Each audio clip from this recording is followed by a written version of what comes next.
CBT for confidence. Challenging your inner critic. Have you ever caught yourself thinking, I'm not good enough? I'll probably fail, people will judge me, before you even tried? That voice is not the truth, it's your inner critic.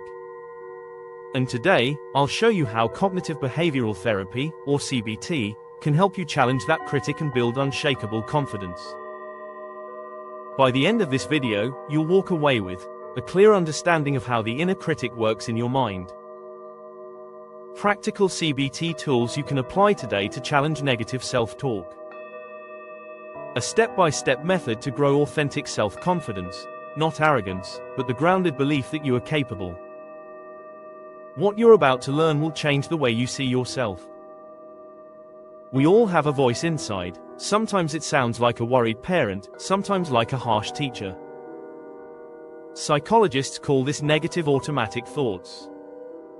They're quick, sneaky, and often exaggerated. Think about it, you're preparing for a job interview, and suddenly the thought hits, they'll see right through me. I'm not smart enough. That thought feels real. But is it fact, or is it just a mental echo of old fears? When I was in university, I remember walking into a debate competition. My palms were sweating, heart racing. And my inner critic whispered, "You're going to blank out.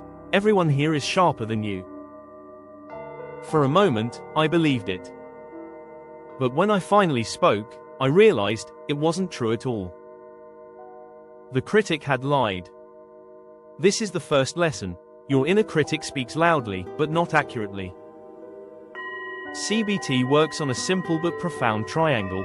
Thoughts, right pointing arrow, shape your feelings, right pointing arrow, which drive your behaviors. Let's take the example of giving a presentation.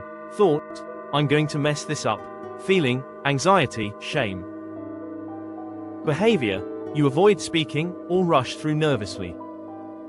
But if we challenge the thought, shift it to something more balanced, like, I may feel nervous, but I'm prepared enough to handle this. The feelings change, and so does your behavior. Here's where curiosity comes in.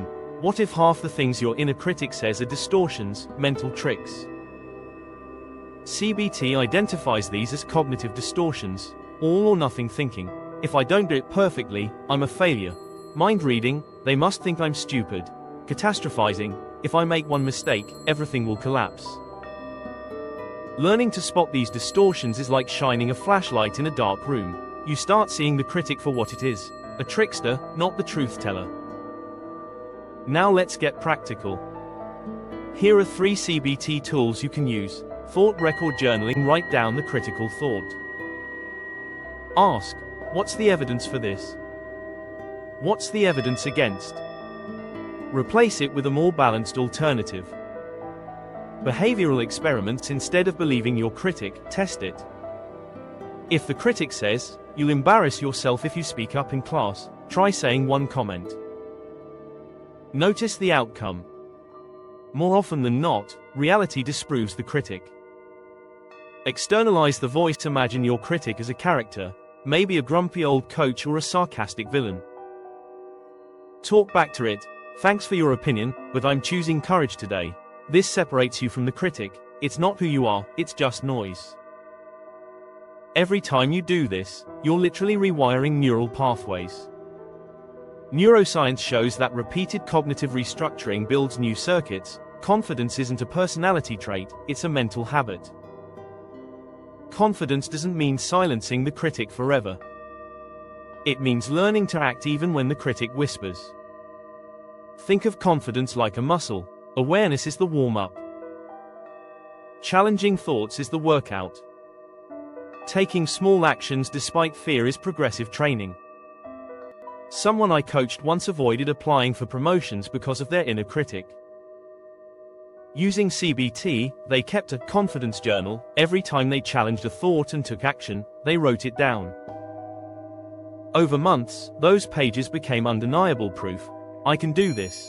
Eventually, they not only applied for the promotion, they got it. That's how confidence grows, not from waiting until you feel ready, but from proving the critic wrong, one step at a time. Here's a simple daily CBT ritual to strengthen confidence. Morning check-in, write down one inner critic thought you expect today. Midday challenge, pause when that thought arises and counter it with evidence. Evening reflection, note one thing you did despite self-doubt. This daily practice is like watering a plant. You don't see the growth in one day, but over weeks, your self-belief blossoms. Let's bring it all together. Your inner critic is loud, but it's not accurate. CBT helps you catch distortions, challenge them, and act with balance. Confidence grows not from perfection, but from consistent practice, thought by thought, action by action. So the next time your critic whispers, "You can't do it," pause, challenge it, and remember, courage is not the absence of doubt, it's moving forward with doubt. Gentle smile, warm closing tone. If this video resonated with you, consider subscribing. We'll keep navigating the mind together, calmly, wisely, and step by step.